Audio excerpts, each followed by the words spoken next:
Welcome to Bandukbaz. AK-47 সবচেয়ে ভালো খেলা বন্দুকের মাঝে একটা। একে তো দাম কম, মাত্র 150 টাকা, তার উপর এত ভালো অ্যাকুরেসি আর এত বেশি ভালো পাওয়ার। কিন্তু আমার কাছে আছে 300 টাকার একটা M416, যেটা অনেক বেশি পাওয়ারফুল আর অনেক বেশি অ্যাকুরেট। এবং এই দুটার মাঝে কোনটা আপনাদের জন্য সবচেয়ে ভালো হবে কেনা আর কোনটা দিয়ে আপনারা খেললে সবচেয়ে বেশি মজা পাবেন, সেটা আমি আপনাদের জানাতে চাই। যদি M416 এর কথা বলি, তাহলে এটা হচ্ছে এভারেস্ট ওএসের, আর এর দাম মাত্র 300 টাকা। এর সাথে একটা স্কুপ আছে যেটা লেজার লাইটের মতো কাজ করে, আর এটা পিছন দিয়ে টান দিয়ে গুলি করতে হয়। ম্যাগাজিনটা অনেক বড় আছে, অনেকগুলো গুলি ঢুকানো যায়, আর এটা একটু লম্বা সাইজে, একটু বড় আর অনেক শক্ত। এটা চালানো অনেক বেশি শক্ত, গুলি করার জন্য অনেক বেশি পাওয়ারফুল। এটা এভারেস্ট ওএসের এই বন্দুকটি মাঝে মার্কেট থেকে নাই হয়ে গেছিল, এটা আবার মার্কেটে নতুন করে আসছে, আপনারা চাইলে কিনতে পারেন।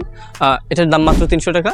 আর এবার AK-47 সম্পর্কে বলি, এটা একটা নজরুল টয়েসের AK-47। এটা একটু বড় নর্মাল AK-47 থেকে, আর এটাতে একটু বেশি লম্বা একটা ম্যাগাজিন আছে, গুলি অনেকগুলো ঢুকানো যায়, আর ট্রিগারটা টিনের, যার কারণে আপনারা চাইলে গুলি করতে পারবেন কিন্তু ভাঙবে না, অনেক বেশি গুলি করতে পারবেন, খুব কম ভাঙার খুব কম সম্ভাবনা আছে।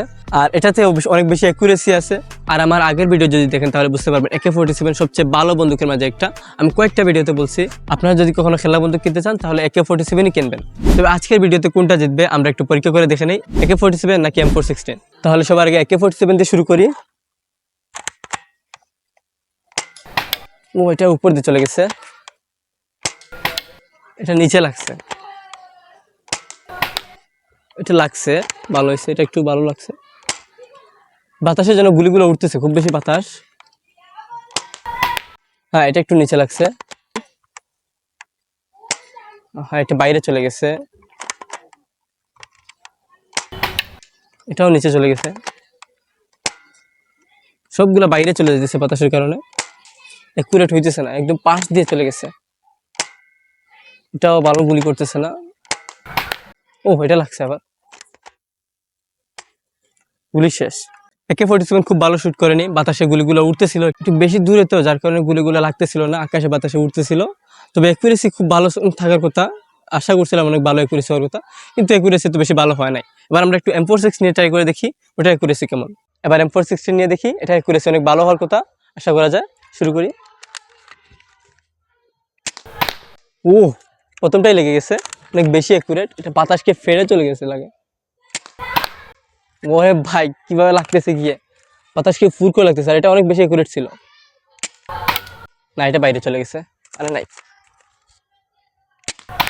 ও এটা লাগছে আবার, একটু পাশে লাগছে, একটু জন্য বাইরে চলে যায় নাই। এত বেশি বাতাস কেন আজকে। ও, এটাও লাগছে, গুড। সবগুলা কি আটকে যাইতেছে। এটাও লাগছে, এটা একটুর জন্য বাইরে যায় না, বাতাস অতিরিক্ত আজকে, গুলিগুলাকে যেন উড়াই ফেলতেছে। ও, এটাও লাগছে।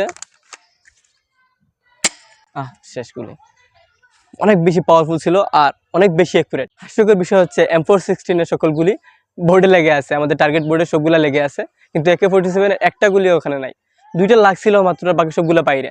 তাহলে আমরা বলতে পারি আজকের বিজয়ী হচ্ছে M416। M416 এর পাওয়ার আর গতির সামনে AK-47 দার্শায়ী হয়ে গেছে। ভিডিওটি ভালো লেগে থাকলে লাইক, কমেন্ট এবং শেয়ার করুন, আর এই ধরনের আরও ভিডিও পেতে সাবস্ক্রাইব করুন। ধন্যবাদ। Welcome to বন্দুকবাজ।